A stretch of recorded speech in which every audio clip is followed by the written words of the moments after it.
சிவகங்கை அருகே காவலாளி அஜித்குமார் உயிரிழந்த சம்பவத்தின் வழக்கு காலை முதலே தொடர்ந்து நடைபெற்று வருகிறது. நீதிபதிகள் கேள்வி எழுப்பி வரக்கூடிய சூழலில் அதற்கு சாட்சியங்களும் அரசு தரப்பிலும் தொடர்ந்து பதிலளிக்கப்பட்டு வருகிறது. அது குறித்தான அண்மை செய்தியை தொடர்ந்து பார்த்து வருகிறோம். இது குறித்த கூடுதல் விவரங்களோடு தொடர்ந்து இணைந்திருக்கிறார் எமது செய்தியாளர் மதியழகன். நீங்க குறிப்பிட்டது போல காவல்துறையில் வைத்து விசாரணை நடத்தப்படலையா, அங்க சிசிடிவி காட்சியே இங்க சப்மிட் பண்ணல அப்படின்னு நீதிபதிகள் கேட்டாங்கன்னு சொல்லிட்டீங்க. ஆனா இந்த அஜித்குமாரோட வழக்கு ஆரம்பிச்சதுலேருந்து காவல் நிலையத்துல அவங்க வச்சு விசாரிக்கல அப்படின்றது இருக்கட்டும், பொது இடங்கள்ல வச்சுதான் அவங்க விசாரிச்சிருக்காங்க. ஏன்னா நமக்கு தெரிஞ்ச அந்த காட்சிகளுமே அப்படிதான் காமிக்குது. அது ஒரு காவல் நிலையம் இல்லை, அது ஒரு பொது இடம். அந்த கோயில் கிட்ட வச்சு விசாரிச்சிருக்காங்க அப்படின்னும் போது முதல் தகவல் அறிக்கை பதிவு செய்யப்படலை, உயரதிகாரிகள் யாரும் இல்லை, சாதாரண காவலர்கள் தான் இந்த விசாரணை நடத்தியிருக்காங்க. அதுவும் கொடூரமா அவரை தாக்கி இந்த விசாரணை நடைபெற்றிருக்கு. அதனை தொடர்ந்து பொது இடங்கள்ல விசாரணை நடத்தப்பட்டிருக்கு. காவல்துறையில வைத்து விசாரணை நடத்தப்படலை. இந்த மாதிரி விதிமீறல்கள் அங்கு நடந்திருக்கக்கூடிய சூழலை இதற்கெல்லாம் சட்டம் என்ன சொல்கிறது? இதற்கு என்னென்ன செக்ஷன்லாம் இருக்கு? தற்பொழுது இந்த விவகாரத்தில் சில உத்தரவுகளை நீதிபதிகள் பிறப்பித்து வருகிறார்கள். அதாவது இடைக்கால உத்தரவுகளை நீதிபதிகள் பிறப்பித்து வருகிறார்கள். அதில் இந்த விவகாரத்தில் நடவடிக்கை எடுக்க கோரி தாக்கல் செய்யப்பட்ட மனுக்கள் என்பது தேவையற்றது, அரசு அனைத்து நடவடிக்கையும் எடுக்கும் என நீதிபதிகள் தெரிவித்திருக்கிறார்கள். மேலும் உயரதிகாரிகள் மீதும் நடவடிக்கை எடுக்கப்படும் என அரசு தரப்பு கூறியிருக்கிறது என்று தெரிவித்த நீதிபதிகள் தற்பொழுது தொடர்ந்து உத்தரவை வாசித்து வருகிறார்கள். மேலும் இந்த விவகாரத்தில் 5 காவலர்கள் கைது செய்யப்பட்டது என்பது அது ஒரு கண்துடைப்பு நடவடிக்கை என்ற ஒரு கருத்தை நீதிபதிகள் தெரிவித்திருக்கிறார்கள். மேலும் இந்த விவகாரத்தை கொலை வழக்காக தற்பொழுது மாற்றி விசாரித்து வருவதாக அரசு தெரிவித்திருக்கிறது என்ற ஒரு கருத்தையும் நீதிபதிகள் தெரிவித்து வருகிறார்கள். தற்பொழுது இந்த வழக்கில் விசாரணை காலை முதல் நடைபெற்று வந்த நிலையில் தற்பொழுது இந்த விவகாரத்தில் நீதிபதிகள் உத்தரவினை வாசிக்க தொடங்கி இருக்கிறார்கள். இது அனைத்துமே இடைக்கால உத்தரவாக தான் இருக்கிறது. அதாவது இந்த விவகாரத்தில் மனுக்கள் என்பது தேவையற்றது, அரசு அனைத்து நடவடிக்கையும் எடுக்கும், உயரதிகாரிகள் மீதும் நடவடிக்கை எடுக்கப்படும் என அரசு தெரிவித்திருப்பதாக நீதிபதிகள் குறிப்பிட்டு இருக்கிறார்கள். மேலும் காவலர்கள் கைது என்பது கண்துடைப்பு நடவடிக்கை, காவல்துறை மரணமாக விசாரிப்பதாக, அதாவது இது ஒரு லாக்அப் டெத்தாகவே கருதி விசாரிப்பதாக காவல்துறை அரசு தெரிவித்திருப்பதாகவும் நீதிபதிகள் கருத்து தெரிவித்திருக்கிறார்கள். மேலும் தொடர்ச்சியாக இந்த வழக்கில் நீதிபதிகள் உத்தரவானது பிறப்பித்து வருகிறது.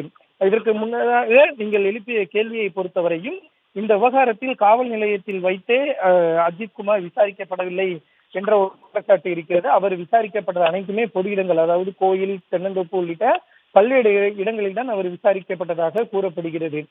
இது அனைத்துமே இந்த வழக்கில் இன்னும் மர்மமாக இருக்கிறது. அந்த புகார் அளித்த பெண் அஜித் மீது எழுத்துப்பூர்வமாக புகார் அளித்தாரா, அந்த ஒரு கேள்வியும் இருக்கிறது.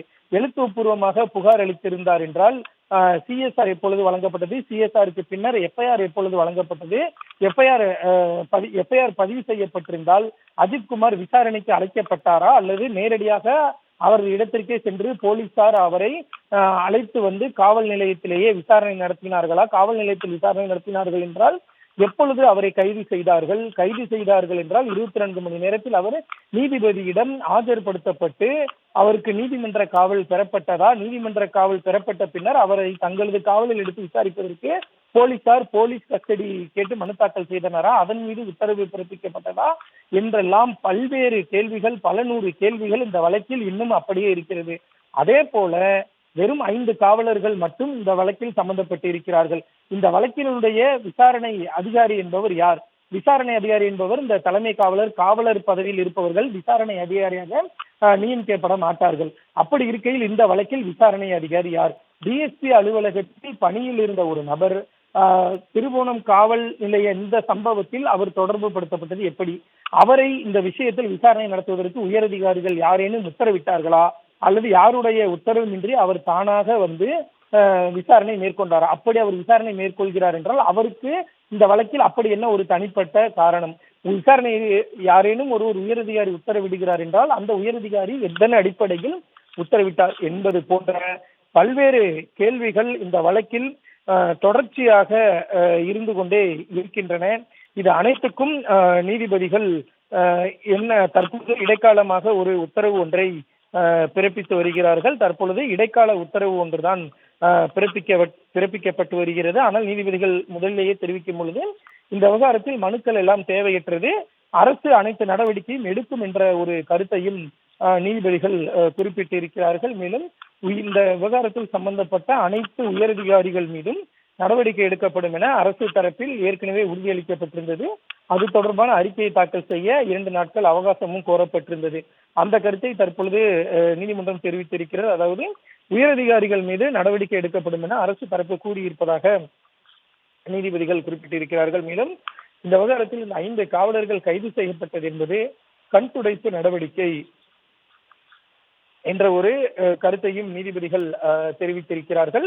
இருப்பினும் அதாவது இந்த விவகாரத்தை ஒரு சட்டப்படி முறைப்படி பார்த்தால் இது ஒரு லாக்அப் டெத் என்று சொல்வது சரியாக இருக்காது என்பதுதான் ஒரு சட்ட வல்லுநருடைய கருத்தாக இருக்கிறது. என்றால் ஒரு நபரை கைது செய்து காவல் நிலையத்தில் வைத்து விசாரித்து அவர் அடித்துக் கொள்ளப்பட்டால் லாக்அப் டெத் என்று சொல்வார்கள். ஆனால் இந்த விவகாரத்தில் அவர் காவல் நிலையத்திற்கே அழைத்து செல்லப்படவில்லை என்பதுதான் மிகப்பெரிய ஒரு குற்றச்சாட்டாக இருக்கிறது. அவர் முறைப்படி கைதும் செய்யப்படவில்லை. அவர் மீது புகார் எதுவும் முறைப்படி வந்ததா, எழுத்துப்பூர்வமாக வந்ததா என்ற ஒரு கருத்தும் இருக்கக்கூடிய நிலையில் இதனை காவல்துறை மரணமாக, அதாவது லாக்அப் டெத்தாக விசாரிப்பதாக அரசு கூறியிருப்பதாகவும் நீதிபதிகள் தங்களது இடைக்கால உத்தரவில் குறிப்பிட்டிருக்கிறார்கள். தொடர்ச்சியாக நீதிபதிகள் இந்த வழக்கில் தங்களது இடைக்கால உத்தரவை பிறப்பித்து வருகிறார்கள். அந்த உத்தரவினுடைய முழு விவரமும் இன்னும் சற்று நேரத்தில் வெளியாகும் என்று நாம் எதிர்பார்க்கலாம்.